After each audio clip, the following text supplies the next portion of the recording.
My sisters and brothers, when we speak about the pure heart, the Qalb Saleem, we are speaking about the most precious possession a believer can carry to the day of judgment. It is the type of heart mentioned in the Quran, the heart that is free from corruption, arrogance, jealousy, pride, and hatred. Imagine a heart that has no agenda except to seek the pleasure of Allah, a heart that is not poisoned by grudges or consumed by envy. This is the heart that is alive with faith, soft with humility, and pure in intention. Such a heart does not hold on to the world too tightly, because it knows that everything of this world is temporary and fleeting. It clings only to the eternal, the everlasting promise of Allah's mercy and paradise. A pure heart is not achieved overnight. It is the result of continuous effort, constant cleansing, and deep self-reflection. Every one of us has been hurt, betrayed, or tested in life. Those moments plant seeds of resentment and bitterness if we allow them to remain. But the one with a pure heart chooses to let go, not for the sake of the one who wronged them, but for the sake of their own soul. They forgive not because it is easy, but because they value the peace that comes from removing the poison of hatred. A pure heart does not waste time comparing blessings with others. Instead, it is grateful, content, and full of trust in the wisdom of Allah's plan. When you meet a person with a pure heart, you feel it immediately. There is a light in their presence, a calmness in their words, and a gentleness in their character. They uplift you without even trying because their heart is connected to Allah, and whatever is connected to Him radiates peace. Their prayers are sincere, their deeds are honest, and their kindness is not selective. They do good even when no one is watching, and they forgive even when no one expects it. That is the beauty of a purified heart. It reflects the attributes of mercy, patience, and love that Allah Himself loves. But we must be clear, a pure heart is not a perfect heart. It is a heart that struggles, that sometimes feels weak, but always turns back to Allah for strength. It is a heart that sins and repents, that falls and rises again, because purity does not mean never making mistakes. It means never allowing sin to harden you, never letting mistakes define you, and never giving up on cleansing your soul.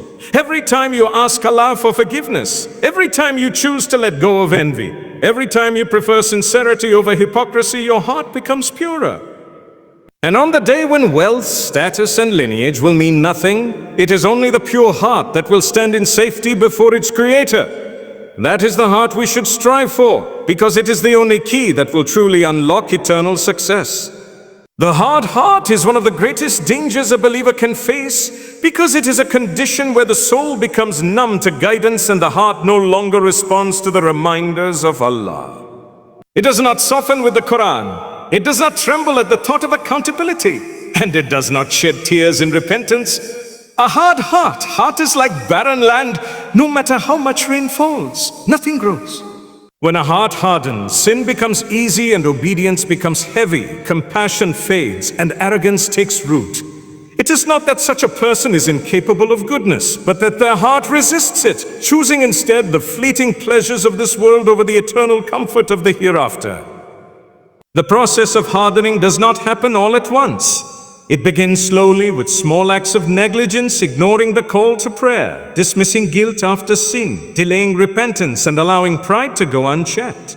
Over time, these layers build up until the heart becomes sealed, making it difficult to recognize truth or accept advice. You can see the signs in a person whose eyes never tear in remembrance, whose tongue becomes sharp with arrogance, whose dealings lack mercy, and whose soul finds comfort in disobedience. They may even know the difference between right and wrong, but their heart feels no urgency to act. Yet the beauty of Allah's mercy is that no heart is beyond repair. Even the hardest heart can be softened if one turns sincerely to Allah. The Quran itself was sent as a cure, a light that breaks through the thickest darkness. Allah describes how mountains could crumble from the weight of His words. So what about a human heart? The problem is not the strength of the reminder, but the willingness of the heart to open itself to that reminder. To soften a hard heart, one must return to dhikr, to reflection, to the remembrance of death, and to serving others with humility. Standing in prayer at night, reciting the Quran with sincerity, and shedding tears before Allah are some of the most powerful ways to break down the walls of hardness. The Prophet Muhammad sallallahu alaihi wasallam described that there is a piece of flesh in the body. And if it is sound, the whole body is sound. And if it is corrupt, the whole body is corrupt. And that is the heart. When the heart is hard, the entire being is affected. But when it softens, everything else aligns. A softened heart is quick to forgive, eager to repent, and gentle with creation. A hardened heart, on the other hand, blocks a person from attaining closeness to Allah, no matter how much worldly success they gather. So we must never take the state of our hearts for granted. If we find ourselves unmoved by the Quran, careless in prayer, or indifferent to sin, it is a sign that hardness has crept in. And the only way forward is to beg Allah to replace that hardness with softness, that darkness with light, and that distance with closeness before it is too late. The diseased heart, the Qalb Mutma'in, is one that lives in a constant state of conflict. It is not completely dead, but it is not fully alive either. It believes, yet struggles with doubt. It desires goodness strongly by sin. It recognizes the truth, yet finds itself lured by falsehood. This type of heart is perhaps the most common among us because so many people live between faith and temptation, between light and darkness, trying to balance the two. The diseased heart carries signs of hypocrisy, envy, arrogance, or love of the dunya, but at the same time, it holds within it sparks of iman that prevent it from collapsing completely. When the heart is diseased, worship becomes inconsistent. There are days when the person prays with sincerity, feels closeness to Allah, and genuinely wants to change. But then there are days when laziness takes over, sins feel appealing, and the soul convinces itself that there is still time. The diseased heart is like a sick patient. It sometimes gets treatment through repentance, remembrance, and good company, but if neglected, the illness spreads and weakens the soul. Such a heart is always at risk. It can be cured and purified if it returns to Allah, or it can deteriorate into a dead heart if left unchecked. The danger of a diseased heart is that it allows hypocrisy to grow silently. A person may appear righteous in front of others, but their private life tells a different story. They may speak of trust in Allah, but deep inside they rely more on wealth, power, or people. They may recite the Quran, but their actions contradict its message. This is not because they have rejected faith outright, but because their heart is clouded with spiritual illness. Just like a body cannot function well when plagued by disease, a heart cannot reflect the light of Iman when it is polluted with sins and desires. But there is hope. The mercy of Allah is vast, and a diseased heart can always be healed if one sincerely seeks treatment.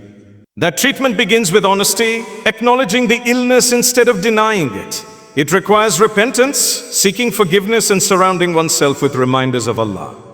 It needs the medicine of Quran, the healing of prayer, the comfort of sincere dua, and the cleansing of charity and kindness. Most importantly, it needs consistency, because one act of repentance followed by heedlessness only feeds the cycle of illness. True healing comes when the heart is constantly washed with remembrance, constantly humbled by reflection, and constantly renewed with gratitude. We should never look at someone struggling and assume their heart is lost, because a diseased heart is not a doomed heart.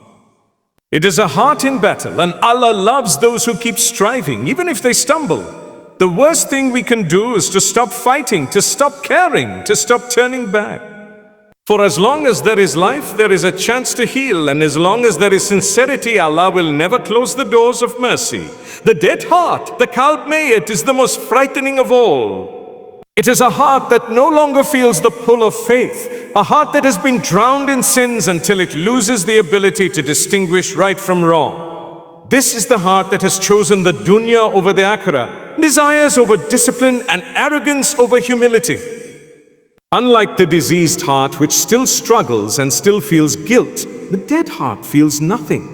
It sins openly without remorse, abandons obligations without hesitation, and turns away from reminders without a flicker of concern. It is a heart that has sealed itself off from light, preferring the shadows of heedlessness. The dead heart is the result of consistent neglect. When a person continues to ignore prayer, when they knowingly persist in wrongdoing, when they mock or belittle guidance, and when they reject every opportunity to repent, layer upon layer of darkness covers the heart until it becomes lifeless. Such a person may walk, talk, and appear alive physically, but spiritually they are cut off from their Creator. Their heart does not beat with faith, does not soften at Allah's name, and does not yearn for His mercy. What makes this state so dangerous is that it often feels comfortable. A dead heart does not feel guilt, so the person does not sense the need to change. They may even laugh at reminders, dismissing the deen as unnecessary or outdated. They find pleasure in sin and boredom in acts of worship. When the Quran is recited, they feel nothing. When death is mentioned, they ignore it. When advice is given, they resist it. This is why the dead heart is the heaviest burden a soul can carry. It does not recognize the illness, so it does not seek the cure. And yet, even here, Allah's mercy is greater than we can comprehend. While people may declare someone lost, Allah reminds us that guidance is in His hands alone. Even a heart that seems dead can be revived if Allah wills. We know of people who lived far away from faith for decades, immersed in sins, only to return with such sincerity that their hearts became softer than ever before. The key lies in turning back and asking for life again, and begging Allah for the spark of Iman to return. The Quran itself says that Allah brings the dead earth to life with rain, so who can doubt that He can also bring a dead heart back to faith? But for those who continue to delay, the risk is great. Every day spent in heedlessness without repentance makes the heart heavier, colder, and more distant. And when death arrives, no chance remains for revival. That is why we must check the condition of our hearts constantly and never be comfortable with sin. The heart that forgets Allah today may not wake up tomorrow, and the opportunity to return may be gone forever. The repentant heart, the Qalb Mutma'in, is one of the most beautiful types of hearts because it is a heart that, despite its mistakes, never gives up on Allah. It is a heart that sins, feels the weight of guilt, and then rushes back to the doors of mercy, knowing that no matter how many times it falls, Allah's forgiveness is greater. The repentant heart is not perfect, but it is alive. It may stumble into sin, but it does not remain there. It may wander off the path, but it finds its way back, guided by the deep longing to please its Creator. This heart knows that human beings are weak and prone to error, yet it also knows that Allah loves those who repent again and again. A repentant heart is not one that claims to be flawless. Rather, it is one that is honest with itself. It admits its shortcomings, acknowledges its faults, and seeks to correct them. The true beauty of repentance lies in humility. When a person bows before Allah, admitting weakness, admitting the need for His mercy, that act of surrender cleanses the heart like nothing else. It transforms guilt into hope, despair into peace, and distance into closeness. That is why the repentant heart shines brighter than a heart that never acknowledges its flaws, because it keeps polishing itself through sincere return. The journey of the repentant heart is often filled with struggle. It may return to Allah with tears at night only to fall into the same mistake the next day. But instead of giving up, it rises again, seeking forgiveness once more. The repentant heart never allows despair to overpower it, because it understands that despair itself is a trap of shaitan. It trusts in the vastness of Allah's mercy, remembering His promise that even if sins were to reach the clouds of the sky, His forgiveness is still greater if the servant sincerely turns back. Such a heart does not measure its worth by the number of times it has fallen, but by the determination it shows in always rising again. And what is remarkable is that Allah loves this constant turning back. The Prophet Muhammad ﷺ told us that if we did not sin, Allah would replace us with people who would sin and then seek His forgiveness, because He loves to forgive. This shows that the repentant heart is not a sign of weakness, but a sign of strength. It proves that the person values their relationship with Allah above their ego, above their pride, and above the whispers that try to convince them that they are unworthy. Every sincere repentance wipes away what came before, making the heart cleaner, lighter, and closer to its life. In the end, the repentant heart teaches us that what matters is not how many times we fall, but how many times we return. And the one who dies while still turning back to Allah dies with a heart that is alive, hopeful, and beloved to the Most Merciful. The tranquil heart, the Qalb Mutma'in, is the highest state a believer can reach. A heart that finds its true peace only in the remembrance of Allah. It is a heart that is not shaken by the storms of life, because it knows that everything is under the control of the Almighty. This heart has tasted the sweetness of faith, And once it has tasted it, nothing else in the world compares. The tranquil heart does not mean a life without trials, but it means a heart that remains calm even in the midst of them because its trust in Allah is unshakable. When others panic, this heart remains firm. When others despair, this heart finds hope. When others are restless, this heart is content because it has surrendered fully to the decree of its Lord. The tranquil heart is not born overnight. It is cultivated through years of striving, worship, reflection, and trust. It comes when a person realizes that no amount of wealth, status, or worldly success can bring true happiness. It comes when a believer detaches from excessive love of the dunya and anchors themselves to the eternal promise of Allah. The Quran describes this heart so beautifully. Verily, in the remembrance of Allah do hearts find rest. It is through prayer, through reciting the Quran, through sincere supplication, and through gratitude that the heart begins to taste tranquility. A tranquil heart is not free from emotion. It feels sadness, pain, and loss just like any other, but it does not let these emotions control it. Instead, it channels them back to Allah, seeking comfort in His words and guidance.